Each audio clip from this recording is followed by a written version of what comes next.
সকলকে সুস্বাগতম আরো একটি নতুন পর্বে। আগের পর্বগুলিতে আমি দেখিয়েছিলাম কিভাবে আমরা বাড়ি থেকে পুরুলিয়ার বাঘমন্ডির এই হোমস্টে পর্যন্ত পৌঁছেছিলাম। যারা যারা এখনো দেখেননি তারা ওই পর্বগুলি একবার চেক ইন করে নেবেন। এই যে সামনের গলিটি দেখতে পাচ্ছেন, এটি কিন্তু এই দীপজ্যোতি হোমস্টেতে আসার পথ। এই দীপজ্যোতি হোমস্টেটি কিন্তু বাঘমন্ডির একদম মেন শহরে অবস্থিত। আর এই যে দেখতে পাচ্ছেন, এটাই কিন্তু ওনাদের এই এন্ট্রান্স পথ। আর এই হোমস্টেটি কিন্তু ত্রিতলা বিশিষ্ট হোমস্টে এবং খুব পরিষ্কার পরিচ্ছন্ন এবং ওয়েল ডেকোরেটেড। আসুন এবার আপনাদেরকে একটা রুম ট্যুর দেওয়া যাক। যে রুম ছিল ওই দিনকার আমাদের কিন্তু শয়ন কক্ষ। এই দেখুন, রুমটি বেশ বড়, প্রায় 10x12 হবে এবং দুটি বেড কিন্তু এখানে ছিল। একটা বেশ বড় মাপের ওয়ার্ড্রব দেওয়া হয়েছিল, যেখানে কিন্তু আপনারা আপনাদের আসবাবপত্র বা বলতে পারেন আপনাদের যে জিনিসপত্র রয়েছে সেগুলো রাখতে পারবেন। এবং উপরে খুব সুন্দর ফল সিলিং করা ফ্যান রয়েছে।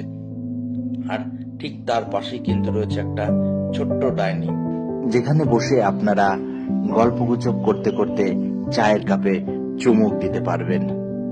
আর এর ঠিক উল্টো দিকে রয়েছে একটা বেসিন, আয়না, আর তার পাশে রয়েছে একটা খুব neat and clean toilet, geyser রয়েছে, বেশ ওয়েস্টার্ন কোমোড রয়েছে।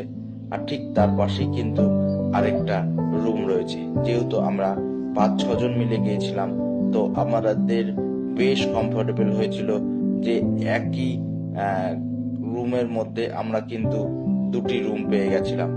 এখানেও কিন্তু একটা মিরর রয়েছে, এখানেও কিন্তু একটা স্টোরেজ রয়েছে। এই যে ড্রয়ার রয়েছে দেখতে পাচ্ছেন, নিচে স্টোরেজ স্পেস রয়েছে, যেখানে অনায়াসে আপনারা আপনাদের জিনিসপত্র রাখতে পারবেন।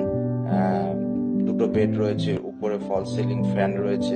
আর ঠিক তার বাইরেই কিন্তু একটা ছোট্ট বেলকনি রয়েছে, যে বেলকনি থেকে আপনি বাইরে তাকালে কিন্তু অসাধারণ প্রাকৃতিক সৌন্দর্য বা নিরিবিলি ও স্নিগ্ধ শীতল বাতাসও কিন্তু এখান দিয়ে আসছিল। এই দেখুন, আশপাশটা এতটা শান্ত শীতল, বিশ্বাস করা যাবে না। তারপরে এনাদের এই ছোট্ট একটা বলতে পারেন বেলকনির গলি টাইপের, এইটা ধরেই আপনি যখন সোজা চলে আসবেন রুম থেকে বাইরে বেরোলেই কিন্তু আপনি এরকম সবুজায়ন প্রাকৃতিক দৃশ্য উপভোগ করতে পারবেন। আর চলুন এবার আপনাদেরকে দেখাই এনাদের যে জায়গাটি রয়েছে, যেটি এনাদের বলতে পারেন ডাইনিং প্লেস। এই ডাইনিং প্লেসটা এত সুন্দর, আমি উপরে গিয়ে আপনাদেরকে দেখাচ্ছি। এই যে সিঁড়ি দিয়ে উঠলেই কিন্তু আপনি চোখে পড়ে যাবে পুরুলিয়ার ঐতিহাসিক তাদের ঐতিহ্য, সেই ছৌ নাচের ছবি। আরে যে কথাটা বলছিলাম, ডাইনিং প্লেসটা দেখুন একবার। এই যে ডাইনিং প্লেস থেকে আপনি ডাইনিং এ খেতে খেতেই কিন্তু অযোধ্যা হিল রেঞ্জের যে প্রাকৃতিক দৃশ্য তা কিন্তু আপনি চোখের সামনেই উপভোগ করতে পারবেন। আর এনাদের ছাদে, মানে একদম ছাদে যদি আপনি উঠে চলে যান তাহলে তার কোনো কথাই নেই। এখান থেকে আশেপাশের সমস্ত হিল রেঞ্জ আপনি একদম পরিষ্কার দেখতে পারবেন। এই দেখুন, এই সামনে কিন্তু রয়েছে অযোধ্যা হিল রেঞ্জ, এই সাইডটা রয়েছে কিন্তু পাখি পাহাড়। আপনি এই সন্ধেবেলা এখানে বসে কিন্তু খুব সুন্দর আপনি এই পাহাড়ের সৌন্দর্যকে উপভোগ করতে পারবেন। এবার চলুন খাবার দাবার কেমন ছিল সেটা এবার একটু বলা যাক।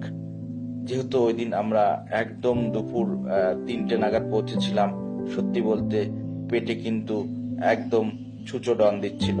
এই দেখুন, একদম ঘরোয়া খাবার, ভাত, ডাল, আলু ভাজা, পোস্ত, তার সঙ্গে একটা বেশ বড় মাপের সাইজের কিন্তু রুই মাছ ছিল। আর শেষ পাতে চাটনি, পাঁপড়, রসগোল্লা, আইসক্রিম, আর তার সঙ্গে অযোধ্যা পাহাড়ের এরকম প্রাকৃতিক সৌন্দর্য সব মিলিয়ে সেই দিনের মধ্যাহ্ন ভোজন যেন এক অপরূপ হয়ে উঠেছিল। আর সেদিন বিকালে আমরা পৌঁছে গেছিলাম খয়রাবাড়ি ড্যামে, কিন্তু রাত হয়ে যাওয়ার কারণে সেভাবে আমরা খয়রাবাড়ি ড্যামকে দেখতে পারিনি। তাই আমরা দ্রুত সেখান থেকে বেরিয়ে চলে এসেছিলাম পুরুলিয়ার সেই ঐতিহ্যবাহী চরিতা গ্রাম বা মুখোশ গ্রামে, যেখানে এসে চোখে পড়ে গেল তাদের শিল্পের যে অসাধারণ কারুকার্য, সেই কারুকার্যের নিদর্শন। সেখানকার ঐতিহ্যবাহী সাঁওতাল বা ট্রাইবেল আদিবাসী থেকে শুরু করে আমাদের দেব দেবী এবং তাদের ছৌ নাচের মুখোশ কি নেই এই বাজারে। এই মুখোশ গ্রামের সমস্ত রকম মুখোশ আপনারা পেয়ে যাবেন।